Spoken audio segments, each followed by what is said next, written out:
The Department of Basic Education said 46,000 pupils who were enrolled in schools during the start of the pandemic did not return in 2021. However, according to a telephonic survey by Netscram, that number is much higher, stating that about 700,000 pupils dropped out of school during the COVID-19 pandemic. Unemployment, food insecurity, drug abuse and neglect are just some of the reasons why young South Africans are leaving the education system. We visited Protea Glen in Soweto, an area like many others found with children of school-going age filling up the streets rather than classrooms to listen to their stories. This is Diketso Mogitli. In 2020, she was in grade 9. This is the last time she was in school.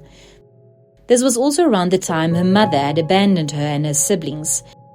Initially, her neighbors reached out to help, but after a while, they could no longer support her. My neighbors was helping me, but they end up saying, you're not our child, we can't help you with food, school clothes, everything. At 19 years old, she is without full basic education and is unemployed. The problem is that I don't have an ID, I have nothing. Our shack was banned when 2018, so our things was inside the shack, so we have nothing now. I want the Minister of Education to help me to go back to school so that they can be educated like other children. Without financial and emotional support, young South Africans like Diketso feel forced to leave school. NPO, the Zero Dropout campaign, agrees with this. We often say that that no one wakes up one morning and decides that they want to drop out of school. That it often comes after years of struggling. Poverty and inequality are the underlying drivers of dropout. And these push and pull factors that exist in the different realm of a learner's life are the challenges that they have to deal with on a daily basis, and that cause disengagement and eventual dropout. It has been approximated that 40% of those who start school will never make it to grade 12, and the majority of them will be boys. It's because of COVID-19. My mother lost her job. What job? And as a single parent, is a domestic worker. When my mother lost the job, I decided to make something for her, like hustling. And there was no one to help. I don't have a father, only mother. There was no food for me to wake up in the morning to go to school. It's because of the situation. I can't handle going to school while my other siblings don't have nothing on the plate. The young men have resorted to piece jobs to support their families, but they all said they wanted to return to school.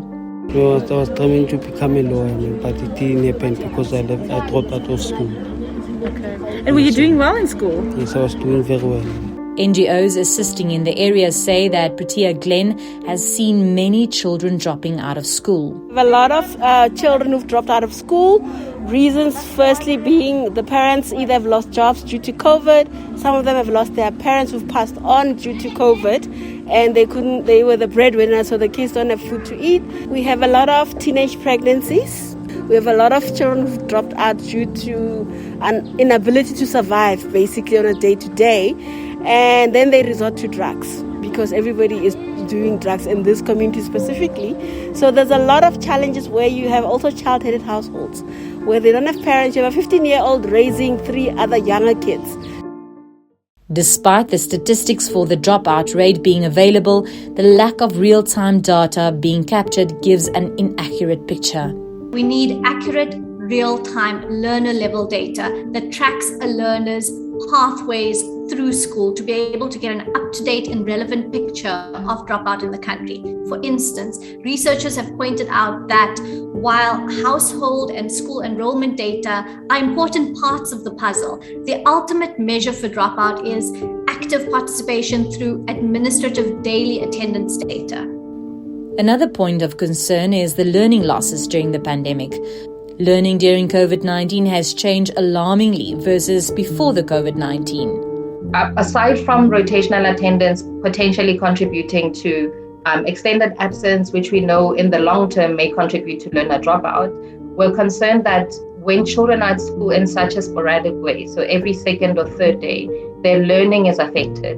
And so recent data that we have comparing pre-pandemic grade 3 and 4 learners to grade 4 learners in 2021, so 2018 and 2021, shows us that children learning in their home language, we measured schools in Setswana, are 1.5 years behind where they were before the pandemic. And similarly, when comparing English as a first additional language, we see that learners are about 50% of a year behind where they were in the past. And so how do we catch up in an extended way about a year of learning loss? The Basic Education Department has urged those who dropped out to seek help from their schools or visit their district offices and provincial structures.